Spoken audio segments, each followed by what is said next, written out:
So many men have been waiting their whole fucking life to explore being submissive, called a good boy, to be bossed around. They fucking love it. Don't fucking do that. Just hire a service top. You've been tapping a little bit more into your FemDom energy coming in. I'm also a very specific kind of dom. You sure are. Yeah. And every time I hang out with you, I'm like, I need to be meaner to men. Nobody knows that oral STIs are even real or as prevalent as they are, and nobody's being treated for them. Kind of in a chapter right now where I'm craving like a partnership. I'm craving a boyfriend, I guess. Yeah, your heart's always been in the tech space, and now you are going through the funding round for Testie. Yes. So basically, I don't even really know. There are a few things that happened for Testie to come to life. For people who don't know what Testie is. Yeah. What is Testie? So Testie is a in-person STI testing solution. So it's really simple. You will buy an STI panel from my website, testie.co, and you will walk into any LabCorp Quest in the US. There are like 4,000 of them, and you'll get your results in 1 to 2 days. So it's a really fast way to get STI tests. And I'm seeing a lot of people right now that are getting tested at like urgent care clinics, specifically men. Like if I tell a guy on a date what I'm building, he'll be like, oh, I just got tested a couple months ago. And I'm like, okay, tell me about it. You're now part of my research. And all these men are like going to urgent care because there's no household name. There's nowhere to go. That's like normal for this. But a few things kind of inspired it. So one, I went to a website called stdcheck.com, and I learned of this business model of like buying a panel, walking in, getting your results. No shade to them. Website is not great. Looks really outdated. I thought it was kind of like a scammy type thing. And two, I actually got an oral STI, and it was undiagnosed. So I was going to urgent care, and I used to get recurring strep. And so they were like, oh, it's probably just strep. Here's antibiotics. And I'd go home. I'd take a full fucking round of antibiotics. I'd get sick again. I'd go back. So it was my third time going to urgent care. And they were like, oh, do you have sex? And I'm like, yes. I'm like a 30-year-old fucking human. And they were like, do you have oral sex? I was like, yes. And they were like, okay, well, it's probably an oral STI. So like, let's give you a shot and you're like literally done. So that was like a huge light bulb for me of like, okay, everyone's having oral sex. Nobody knows that oral STIs are even real or as prevalent as they are, and nobody's being treated for them. And they're really contagious. And so that was a moment of like, holy shit, like I thought I knew a lot about sexual health, but I did not. And then 3, I started like polling my audience on sex talk, and people were like, this is a mess. Like getting tested is a mess. And they started sharing their horror stories with me of things doctors had said to them when they were going over their sexual health history, or when they just asked their doctor to get tested. And they were things like, you look like a nice girl, you don't need to get tested.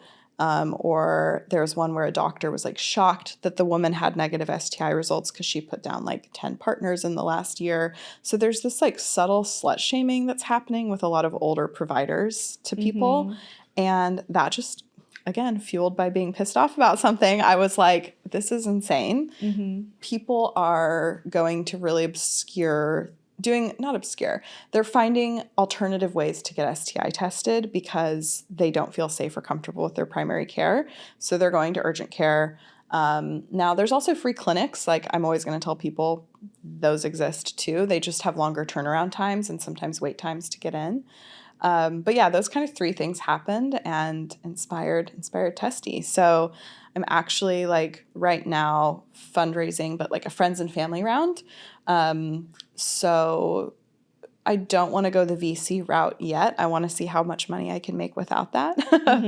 But yeah, so far I've raised $70,000 and hopefully going to double that in the next few weeks, and then kick off building it in June and hopefully launch in the fall. That's really exciting. Yeah, the testing thing is huge. I go get my tests at like talent testing because it's like it's full panel and it's kind of like industry standard for a lot of people who do like a lot of digital work, or is it like pass certified or whatever? There's like a standard. There's also a QR code you scan at the counter so that you can show that you've been there, and then another code you scan once the test results come in so that they can make sure, or whoever's looking at it can scan and see that, oh, you were both at the location on the day that you got tested, and also this is an actual test verified from the location too. But that test is so expensive for a 1 to 2 day turnaround. It is a little over $300 each time. Whoa. Yeah. That's a lot. Yeah, and I test like at least once a month. Wow. So it's a huge like money drain. Yes. In order to get sort of like the like top of the standard, everything done. Yeah, that's a lot. And I mean, and that's what people who are going to urgent care centers or like One Medical, those kinds of places are paying. Mine will be probably for like a full panel, probably like 180 or 150. That's amazing. It won't be necessarily adult entertainment industry standard certified. I don't know how we can weave that in, but I would love to. I would love to be able to offer that. Yeah, but I think that'll be strict. Like it is. It's very, very strict. But also like, you know, I'm not a porn star. I'm a dom. You know, I just test frequently because of like blood-borne pathogens, or there's like all these other things that, you know, if there's any kind of fluid, I test very strictly. That's a good point. Yeah, all like I did a scene recently where it's you know, I did needles around his chest, and then like I like sucked it out with my mouth and let it drip on my body, and I was like, I need to get tested for this. You know, there's no like PMV is not happening, but there's all these other things that like is, that's a great point. Yeah, like PSA that if there's fluids flying, any sort of fluids, great point. Yeah, so I'm gonna put really that somewhere on the homepage. I'm really, really excited for Testie to come out. Thank you. Me too. I've never built anything like this. Like I've never learned about, you know, software engineering and building a company to this degree. But I like a challenge. I do like a challenge. Yeah, you absolutely do. I love entrepreneurs for that reason too. Like you have this urge to create something and see in the world, and then also the know-withal to get it through. Right. Yeah. Are you going to have a launch party? Yeah. Oh gosh, that's a good question. I should do something. A little group testing? I should do, yes. Yeah. I should do, that's a good idea. Maybe I'll do something where like once I've tested it and everything works, once Testie is tested, it could be like, I could get a bunch of people together and we could all go get tested. And then go to dinner. Yeah. I haven't even really thought that far. I'm like so in the throes of it right now. Yeah, we'll see. I wanted to circle back a little bit on to your kink journey. Yeah.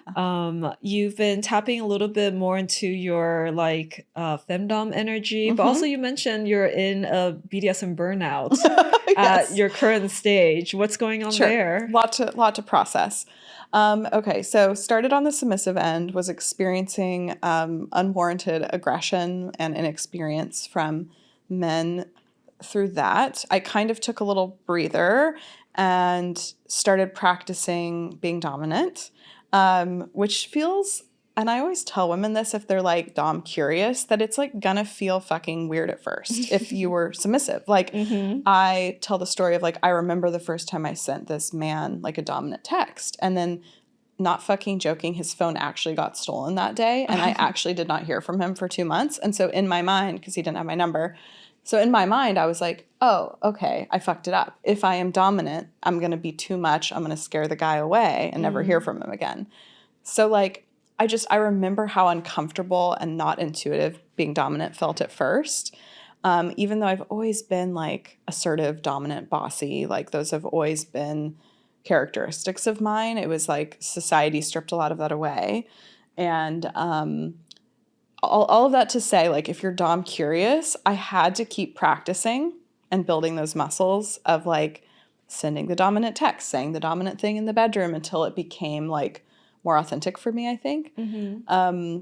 So then I landed on the other side of things, found myself also really not identifying though with like a lot of like dom like archetypes that you'd see in the movies or even on Instagram, whether it's, you know, latex or a dungeon or these more extreme things. I wasn't identifying with that because I just think I'm a bit more like of a soft dom in that sense. And Dasha, who you just had on, was somebody that I followed. And like, even just seeing how she, you know, like dressed and kind of showed up, I was like, oh, they don't all have to like be this specific archetype and do these specific things. Yeah.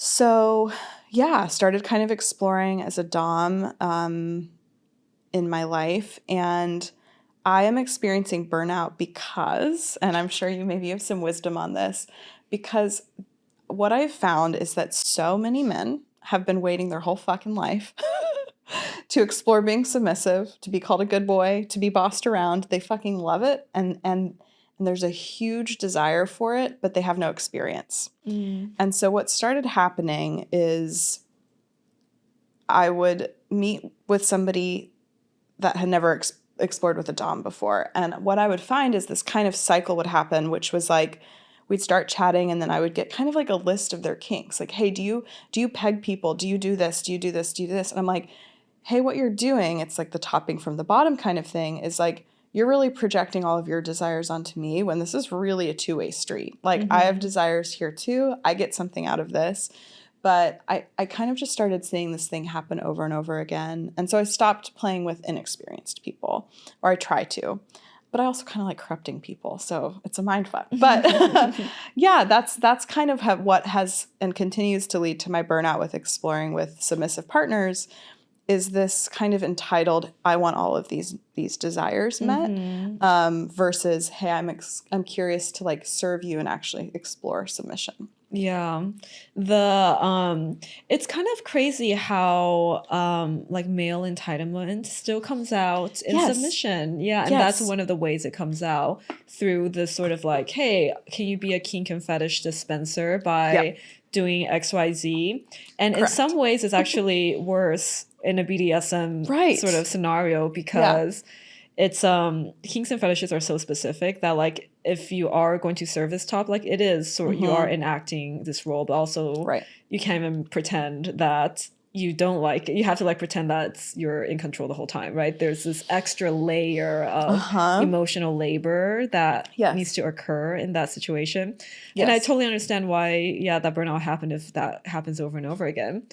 And it's crazy too, because there's so many doms out there where they are service tops and they're great with subs like that. Oh, right? Really? Okay. Where it's like, they're pisses me off. It does. I mean, it pisses me off too. This was also lifestyle. This is also not getting compensated. You know what I mean? So I think that there's a complete difference. Like, absolutely. Like, I'm not going to do don't fucking do that. Just hire a service top. I mean, there would be experiences where a guy would send me his list of desires and I would say, please go hire a fucking professional, and I would unmatch with him on field. Like, because I want to also normalize, like, I want to normalize somebody like this hiring a professional. Because in a lot of circumstances, the woman, the female dom might be inexperienced too. And what I always talk about is like, if you have two inexperienced parties with kink, you're not necessarily going to get a good outcome. You know, you're like kind of fumbling in the dark together. Like, truly. Who's putting on the blindfold on who? If you've never been submissive and you're like, hoping that this magical woman on Field or Bump, whatever app, I just mentioned Field because it's kinky, but like, you hope that she's going to fulfill all these desires. Why not set up a boundaried container where you're paying for specific things? But yeah, what does that look like with paid dom sessions? Do you feel that energy sometimes, like getting a list from a guy via email before a session or something? Like, I don't know. I think it's a little different because like I know exactly sort of what is being exchanged, even if I, in that very specific situation, is service topping. What I like to say is like, and what I try to bring out is, I am not a good actress.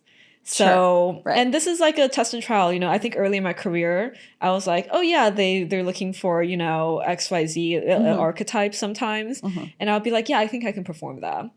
I do my best, like, I'm my best work when I am my fullest self. And even if there's a list, the game is... You're like, well, it's my list now. It's like, it's a list of weaknesses for me to weaponize. It's not a list of like catering to them. That. And now I'm like, oh, you just gave me your list of buttons that gets you into a certain space. And now I get to like pull from this toolbox. And now these are things I can like work around or try to like, exploit and manipulate and you know, turn it into my painting. Wow. So that's kind of where I'm coming in from. I'm also a very specific kind of dom. You sure are. Yeah. And every time I hang out with you, I'm like, I need to be meaner to men. My God. I'm vicious when it comes to the psychological and physical games. Yeah. Well, I love that though. But I mean, like, people are seeking that. There are clients. You seem busy. And, you know, my style is much more nurturing. Like, I've actually quite enjoyed when it's a well-intentioned sub, like helping men. I think what excites me the most is like seeing men like this switch flip and them get like vulnerable, kind of mushy. Like, I just think society has hardened that. And you were talking about how doming made you more empathetic too towards men. What was that like? So through when I was doing the submissive exploring on these apps and I was having these negative experiences, I started to build up a lot of resentment and kind of falling into that category that unfortunately I think can be very extreme and very prevalent right now, which is like fuck all men, or on the other side, fuck all women, dating sucks, they all stink. Like it's just these extreme blanket statements of an entire gender or category. And, you know, as I started exploring with these more submissive partners, I just, like I was just sharing, like I saw this kind of like softness that I was craving with men, and this vulnerability and not being afraid to, I don't know, just show this more tender, soft, subby side. And to me, that is, I think I've come to realize probably what I'm craving in a partnership, like in a relationship, is somebody in that kind of archetype. Like, I like to be fucking in charge. I can't help it. And it's given me more empathy for I think the hardening that society places on men to toughen up, to be more manly, to not be given a framework in society about how to express their emotions. One of the questions I've been asking more like frequently in my dating life lately is like, are you in therapy? And like the majority of men are not. And so I think that, and again, these are like some very big blanket statements about men, but I think that men who crave intimacy and vulnerability and connection are working against a lot of conditioning. And so, I just kind of started experiencing this archetype that I really enjoyed, and it gave me more empathy for men. That's really, really sweet and beautiful. Do you have any like favorite subs right now then, or are you taking a total break from doming? I am really taking a break from doming. I mean, I think that like I'm too far into kink at this point for like a sexual relationship of mine to be vanilla, but I am kind of like enjoying that, like the more vanilla dynamics. I had a sub for a year in Austin, so he was my first and I was his first, and that is a cute example of like fumbling, but like we did it in a great way. And I like think very fondly of him. I love him. And so that was like the only time I've ever like had a sub, I guess, for a long period of time. Something I've noticed in New York, and I'm, less than 6 months here, is like people are too fucking busy. Like everyone's so busy. The majority of the subs that I have talked about creating a dynamic with are Wall Street, like they're fucking Wall Street guys. They are finance bros. It's like a very specific crossover, and they're too busy. Like, I don't want you to come like give me a foot rub and clean my house once a month. You know what I mean? It's like, I don't know. So I've had kind of a less than desirable experience here so far in terms of outward BDSM dynamics. I find that people are quite busy, and there's just not a lot of bandwidth for that. And the experiences I have had with people, I've also experienced, like, if it is a newer sub, a lot of, like, excitement and enthusiasm about our first time playing together. And then, like, they kind of disappear for a while. And for me, like, my love language is, like, I need consistent communication, check-ins. It makes me feel good. But, yeah, New York has not been the vibe for consistent good boys. I find New York subs... They need a little breaking in, Sure. Like, sure. So New York is such an intense, chaotic city. Yes. And yeah, the same thing with the subs. It's like gotta gotta like put like literal hooks in their brain for it to happen. I'm like your dream, your fantasy. Just hooks everywhere. Yeah. So yeah, I'm kind of in a chapter right now where I'm craving like a partnership. I'm craving a boyfriend, I guess. And I don't know what that looks like. I think that presents its own challenges when I have had like many years of novel, new, kinky sexual experiences. And I don't know if I'm looking for monogamy. That also scares me. But like I am looking for a partner. But I think I also have to do a little bit better of a job of making space for that. Like I'm still swiping on the apps and like doing all the things. And yeah. There is a new, I think it's like a FemDom specific dating app called Chyrpe just came out. Yeah, I haven't been on it. I've downloaded it. Yeah. How is it? It seems okay. I mean, dating apps are always up against needing users. You know, like that's always why they make it or break it. Why it is make it or break it for them. I haven't got any dates from there. What I do love are their prompts. Like they'll be like, "How would you serve a woman?" And it's like it's great to see how they answer those questions. I have heard from some of the men on there that a lot of like, you know, there's that whole kind of like FemDom kind of world that got a little blown out of proportion. Like, you know, there's like courses for like young women on how to be a FemDom. There's and so many. And they like kind of fucked it up for a lot of people though. And so what I've heard is on Chyrpe, a lot of those type of FemDoms are like trying to create profiles. And that's my only concern about that app from an entrepreneurial perspective is like there aren't that many like lifestyle doms out there. And I don't think that the men are getting on there to find a paid dynamic necessarily. So I don't know. We'll see. We'll see if it works out for them or me. But yeah, me too. It's a niche that needs to be It's very niche. Filled. Yeah, definitely. Yeah. Yeah. What would you say to the audience who like might be new, right? Around like destigmatizing being part of the lifestyle, being part of the community right now? Yeah, I mean, I personally haven't encountered too much direct like hate or stigma or like I feel like it's been pretty well received for me. And I think part of that is just people are so fucking curious. So people might like see a clip from the podcast and be like, what the fuck? But then they go listen to the episode and they're like, this is kind of interesting. Where do I sit on the power dynamic spectrum? You know, that kind of thing. I think there's a huge curiosity. I mean, I think kind of like advice I would give is that oftentimes people come to me and they're like, where can I find a dom? Or where can I find a sub? Or where can I find a sex party? Where can I find a play party? And part of my advice is like, there's a huge patience component to all of this.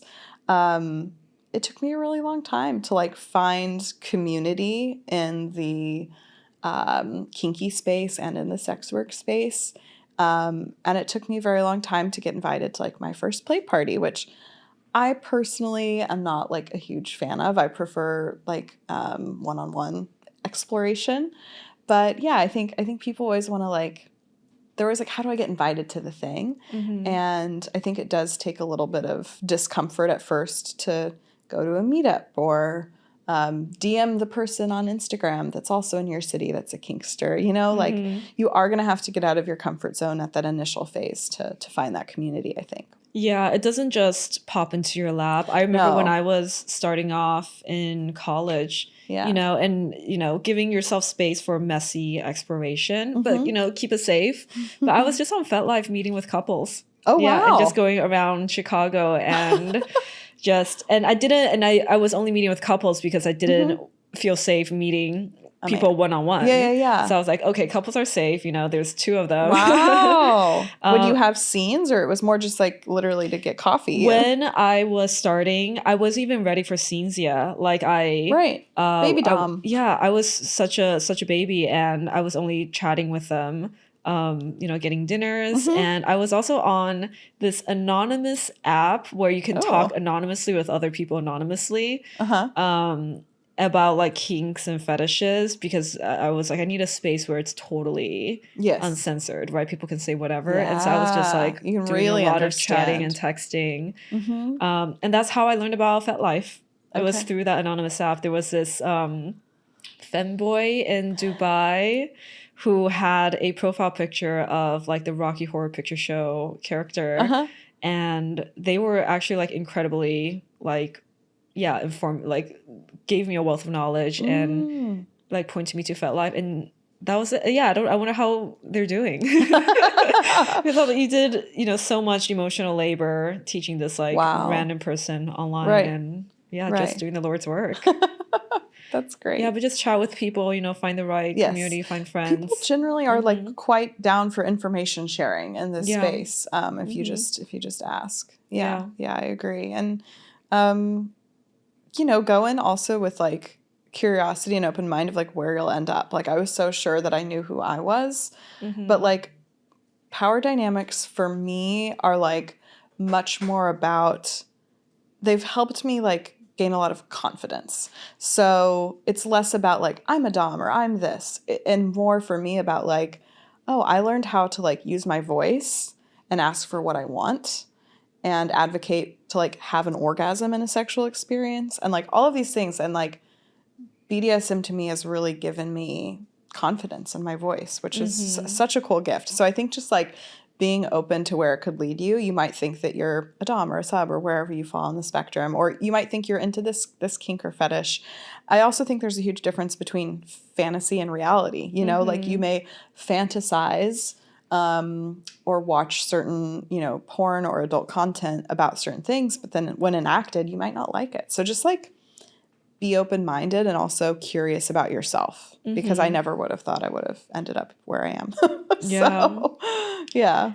And I think on that note, thank you so much, Thea, for coming on. Of course. It's so lovely to see you. And I would love to know more about donating to Testie and the fundraiser rounds too. Great. Beautiful. Well, thank you so much for having me. Thanks for watching this episode of Uncensored with MX Tomie.